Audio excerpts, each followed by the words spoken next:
Assalamualaikum warahmatullahi wabarakatuh. A'udzu billahi minasyaitonir rajim. Bismillahirrahmanirrahim. Alhamdulillahi rabbil alamin. Wassalatu wassalamu ala asyrafil anbiya'i wal mursalin wa ala alihi wa sahbihi ajma'in. Subhanaka la ilma lana illa ma 'allamtana innaka antal alimul hakim. Rabbi syrah li sadri wa yassir li amri wahlul 'uqdatam min lisani yafqahu qawli. Allahumma salli ala Muhammad wa ala ali Muhammad kama sallaita ala Ibrahim wa ala ali Ibrahim wa barik ala Muhammad wa ala ali Muhammad kama barakta ala Ibrahim wa ala ali Ibrahim fil alamin innaka Hamidum Majid. Amma ba'd. Alhamdulillah, bersyukur kita pada Allah Subhanahu wa taala memberikan kesempatan, memberikan kita waktu untuk kita mendalami ilmu yang khususnya berkaitan dengan akidah dan tauhid, yang mana majlis ilmu kita pada kali ini kita namakan sebagai bimbingan mengenal ilmu tauhid dan akidah. Pada kuliah ataupun majlis ilmu kita yang lepas, kita telah pun membicarakan bagaimanakah kewujudan ilmu tauhid, sebab-sebab kemunculan ilmu tauhid. Jadi pada kali ini kita nak menyentuh pula kelahiran fahaman-fahaman dalam Islam.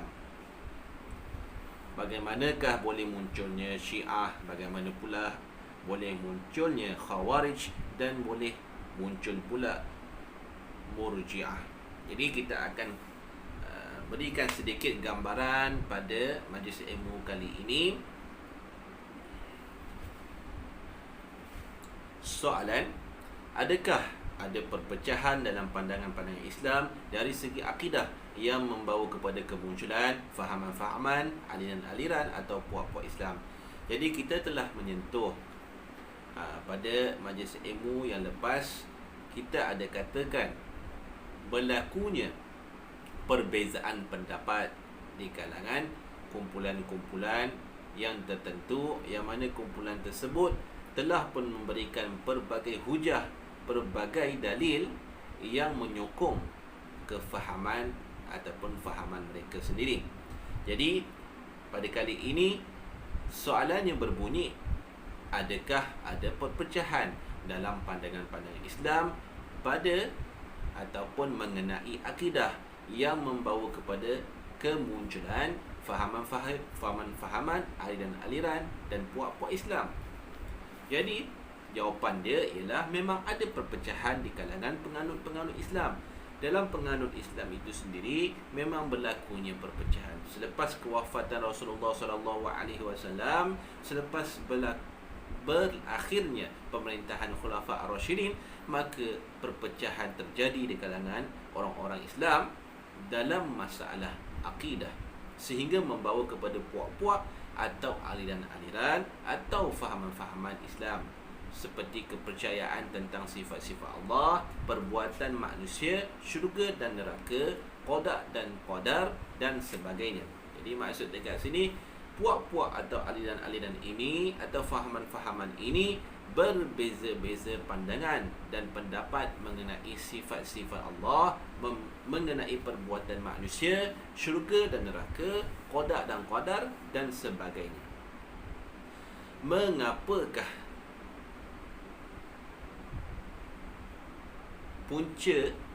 apakah punca utama yang menjadi ibu kepada kemunculan fahaman tersebut? Apakah punca utama yang menyebabkan terjadinya kemunculan fahaman-fahaman ini? Jadi jawapan dia, punca utama yang membawa kepada kemunculan fahaman-fahaman atau aliran-aliran atau puak-puak Islam ialah mengenai masalah jawatan khalifah, iaitu jawatan yang tertinggi yang dipegang sebelum ini oleh baginda Nabi Muhammad SAW.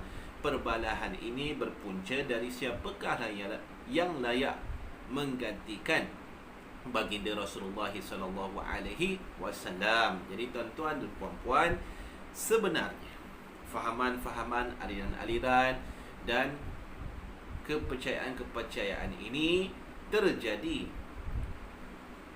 punca utamanya adalah berasal daripada perebutan kuasa, jawatan khalifah ataupun kita kenali sebagai politik. Asalnya ianya berkisar tentang politik mengenai perebutan jawatan khalifah selepas kewafatan Rasulullah sallallahu alaihi wasallam. Dan akhirnya dengan ini lahirlah pendapat-pendapat yang berbeza-beza yang menjadi sebab kepada perpecahan dalam akidah dan pada masa yang sama membawa kepada perpecahan umat Islam. Daripada perbezaan politik, perebutan jawatan khalifah, akhirnya dia merebak-rebak dan menjadi lebih parah sehingga ianya menyentuh ataupun menyebabkan perbalahan mengenai akidah dan juga membawa perpecahan di kalangan umat Islam itu sendiri. Dari manakah punca munculnya masalah ini? Masalah perselisihan jawatan khalifah ini menunjukkan tanda-tanda perpecahan apabila berlakunya fitnah yang besar, iaitu al-fitnatul kubra, di mana dalam kalangan umat Islam itu sendiri, iaitu fitnah yang terjadi selepas pembunuhan khalifah Osman, Sayyidina Osman bin Affan radhiyallahu anhu. Pengertian fitnah bermaksud kekacauan dalam bahasa Melayu. Jadi maksud dia punca utama berlakunya fahaman-fahaman, kemunculan fahaman-fahaman, aliran-aliran, perbezaan pendapat adalah disebabkan daripada fitnatul kubra, iaitu fitnah yang besar selepas pembunuhan Khalifah Sayyidina Osman bin Affan. Dan perbalahan, perbezaan, perkelahian ini berlanjutan dan bertambah meluas dalam masa Khalifah Sayyidina Ali. Dan selepas kemangkatan Sayyidina Osman bin Affan, maka diganti pula dengan Khalifah Sayyidina Ali karamallahu wajhah. Dan dia bertambah merebak dan bertambah parah sewaktu pemerintahan zaman Sayyidina Ali, di mana di antara Sayyidina Ali dan Muawiyah terjadi peperangan yang menyeret kaum muslimin kepada perselisihan yang berterusan sehingga hari ini.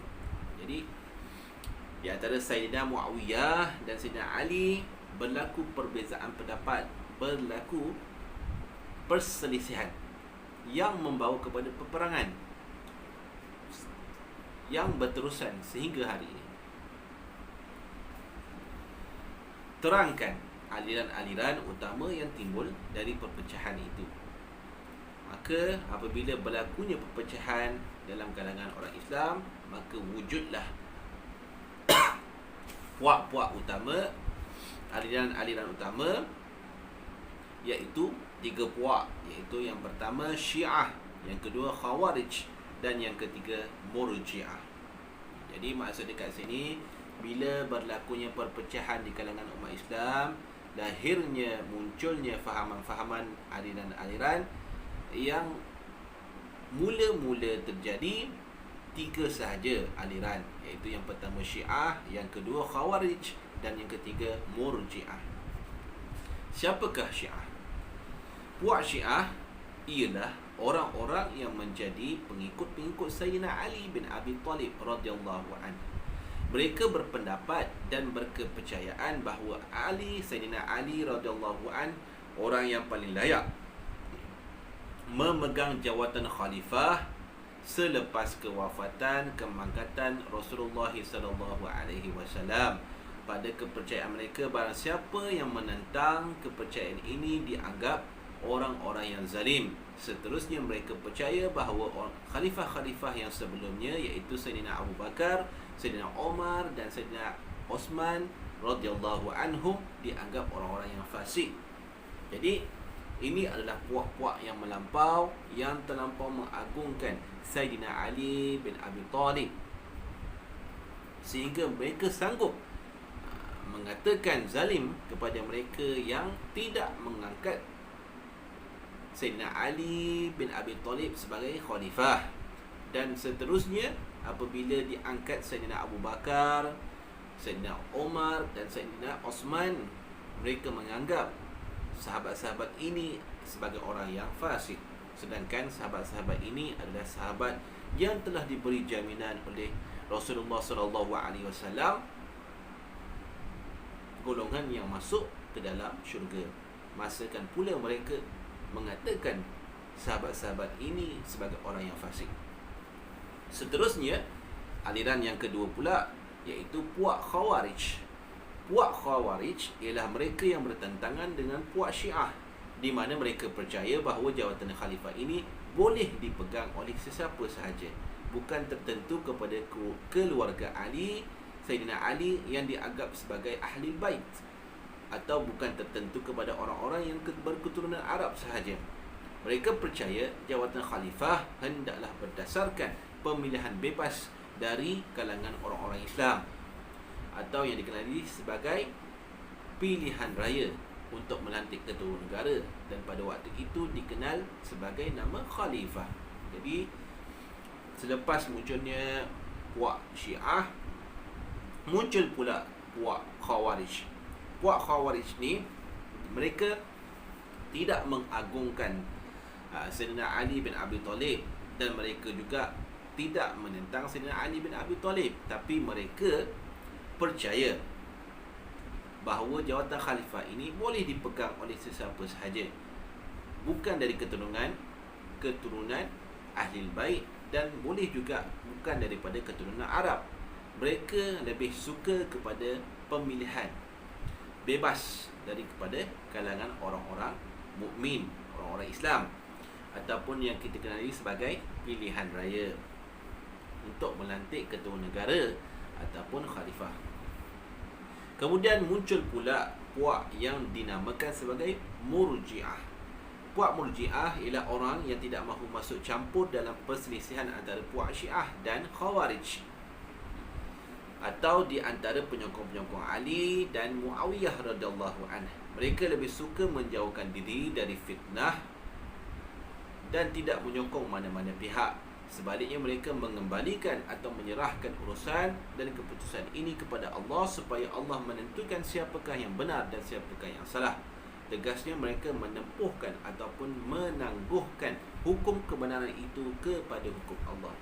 Jadi selepas wujudnya puak Syiah, kemudian muncul pula puak Khawarij, dan seterusnya muncul pula puak Murji'ah yang tidak menyokong puak Syiah dan tidak pula menyokong puak Khawarij. Seterusnya, apakah kesan dari kewujudan kepercayaan yang demikian? Lepas munculnya 3 aliran ini, aliran yang pertama muncul ini, maka apakah kesannya, akibatnya? Orang Islam yang lemah dalam akidah, mereka menerima kesan yang buruk kerana mereka mudah termakan oleh racun-racun orang yang menyeleweng itu. Kesan yang mula-mula sekali dapat dilihat ialah pada zaman Khalifah Muawiyah, di mana setelah peperangan mula reda dan masyarakat Islam kembali kepada kehidupan yang damai. Puak-puak yang tersebut berjaya melancarkan jarum-jarum mereka untuk meluaskan kepercayaan masing-masing, dan orang-orang yang lemah iman dan cetek pengetahuan keislamannya, kurang berpengetahuan dalam sejarah Islam, mudah terdedah dengan fikiran-fikiran yang keluar daripada kebenaran. Jadi maksud dekat sini, puak masing-masing akan menjalankan jarum pendapat dan orang kata fahaman-fahamannya untuk menyokong aliran mereka, golongan mereka. Jadi orang yang rendah Islam, tahap ilmu Islam dia, yang cetek pengetahuan dia, maka mereka ini mudah termakan hasutan orang-orang yang jahat tersebut. Jadi tuan-tuan, Inilah hasilnya apabila berlakunya perselisihan di kalangan orang Islam, yang mana bermulanya perselisihan ini adalah berkaitan dengan politik sahaja, kemudian ianya berkembang kepada soal akidah dan kepercayaan. InsyaAllah kita akan sambung lagi majlis ilmu kita yang berkaitan dengan bimbingan mengenal ilmu akidah dan tauhid ini pada siri yang akan datang. Apa yang baik datangnya daripada Allah Subhanahu Wa Taala, apa yang buruk datangnya daripada kelemahan saya sendiri. Kita akan berjumpa lagi pada siri yang akan datang. Saya ucapkan Assalamualaikum warahmatullahi wabarakatuh.